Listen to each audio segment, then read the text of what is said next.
Ladies and gentlemen, may I have your attention, please? The show starts in 3, 2, 1, go. Prof? Sir, can we meet you? Sure. Good. Always available for you. Anything that is involving the parasitologists and public health in Nigeria. Thank you very much, sir. Thank you. What was your academic background? Academic background. Difficult question to answer. I started Infantry 1 and Infantry 2 in 1954 and 5 in my village. Moved to the next village in 1956 to start primary JP2, they call it Standard 1 those days. They promoted me from JP2 to JP4 because they don't have enough people in JP4. In JP4, when they talk English, I will not understand. When Dr. Moguni, my cousin now, came home from Titcombe College on holiday, I took my papers to him and he explained things to me. So I started doing well. First time, I got first position. Second time, I got first position. Then, blackmail. Pupils will gather together and climb. Hey, that is somebody with sheep eye. From there, primary 7, 1960, Nigeria independence year. I represented my school in Kaduna. From there, I went to Titcombe College, where I spent 7 years, HSC 2 years, and secondary school 5 years. From there, I moved to University of Ife. And from there, NYSC, I was deployed to University of Nigeria and Nsukka, where I was teaching vertebrate anatomy, biochemistry, and parasitology with Professor Anya. And from there, I went to Johns Hopkins University. I spent 2.5 years in Johns Hopkins.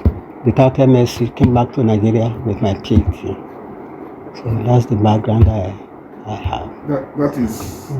That is a fine record, sir. Yes, academic sir. Record. Yes, sir. Thank you. Congratulations, sir. Thank you. What actually motivated your generation to form PPSN, then Nigerian Society of Parasitology, and what year actually? The popular thing was the school of hygiene. You see individuals going from house to house looking for clean water, looking for mosquitoes, outbreak of Guinea worm, all those type of things, vaccination and the rest. Hookworm was very common, ascaris was plenty. So, and these are problems that were not recognized, not taken to account, unlike smallpox and some other viral infections. So a group felt that this common disease of children, river blindness, causing blindness, Guinea worm, fulminating urine with blood, very, very common. In fact, those days, when I saw people, children passing blood in the urine, and I now asked them, why? I want to be passing urine too. They said I should drink dirty water. So I went to my mother's pot in the kitchen, where she was pouring dirty water from. So I drank. I drank the water, but I never passed blood in urine. So from there, a lot of people gathered together. Parasitology was becoming recognized in the university. Salawu did parasite of war gecko. I did parasite of skink, Mabuya blandigi. Ashaolu did that of frog. And it's like that in University of Nigeria and Nsukka with Professor Anya. At Ahmadu Bello University, University of Lagos, and University of Ibadan. So people just felt that, yes, this is a common problem. We can start promoting it nationally. Let's form an association ourselves. Like I mentioned, I was nothing. We are the background student. And that is how a group with Professor Awachi and Professor, I've forgotten most of their names, Professor Gumba, Professor Anya, Chalono, Professor Chalono. This is a professor in University of Lagos too. Gathered together and started, yes, Professor Colley, yes, coming together and started the association. Like I said, we were at the background, we are too junior. And to show the importance, by the time they deployed me, Professor Anya was looking for me. I was posted to Umbalo Division to teach in a secondary school. He sent for me that I should come to the University of Nigeria and Soka and be teaching his parasitology. And he got a grant that time. Now, so that's the Thank you very much. It's so interesting. 4. Can you take us into the time of the nature of the society? What was the problem? How were people motivated into the society? What was it then?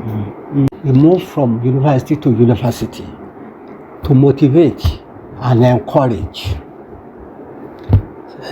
young scientists to develop and show interest in bio. What was common that time is Nigerian Journal of Science. Because everything, chemistry, physics, parasitology, zoology, everything combined in that journal. Until later on from there, parasitology established its own autonomy and continued to function like that. I remember when you came to NIFO, that was when I joined. Okay, NIFO, okay, yes. That was when I joined. Yes, where they make F and Y. So that's the nature. The enthusiasm of our most senior colleague, like our fathers, was great. They took it very seriously. Parasitology. Thank you, sir. It's interesting. Yes. Are you fulfilled, sir, to see the society celebrating 50 years today? Yes, very, very fulfilled. And I must say that today, the leadership, the drive, the commitment, the interest, the awareness, the promotion which the leadership has put into developing parasitology is incredible. It's commendable. I'm not sure of any society that is as organized as Nigerian Society of Parasitology in the country. So I commend the president, members, the editor-in-chief, and everybody for motivating and developing parasitology to this international status. What we probably need to do more is encourage international participation. Encourage, just like the Journal of Parasitology in London, other places. The motivator will join. So likewise, we should encourage them. When I was editor-in-chief, because of our motivation, Ralph Muller was a corresponding editor of Nigerian Journal of Parasitology because he was so impressed by what we did. That time too, there were various groups in US sent us 10 copies, sent us 15 copies. When they got copies of Nigerian Journal of Parasitology, they sent it out for that there. And that was one of the bases of Africa coming to Nigeria to tackle onchocerciasis. They saw a publication in our journals, what we call, and 3-4 of them came. They were looking for me. And when they found me, they said they are interested in onco. I took them to Bogu, Northern Bogu, at that time. They started. Africa was the first organization to tackle problem of river blindness in Nigeria, distributing medicine and do a lot of survey. So I'm highly fulfilled. Thank you very much. Highly fulfilled. Thank you very much. Because of the current leadership that has not died now. They didn't allow Nigerian Society of Pastors to die. In fact, the enhancement, the development is 500% greater than when we started and those when I was editor-in-chief. So again, I commend more so the input of Nigerian Society of Pastors in public health, in national public health issues, the eradication of Guinea worm. When we started, Nigeria had about 0.7 million cases of Guinea worm, and nobody in the world, America, Britain, they didn't believe Nigeria can eradicate Guinea worm. The argument is, if any country, Nigeria will eradicate Guinea worm at all, it will be the last country, ranking Ghana ahead of us. But we finished Guinea worm in Nigeria before Ghana. And it's the same thing with onchocerciasis, river blindness, trypanosomiasis, schistosomiasis, and some other endemic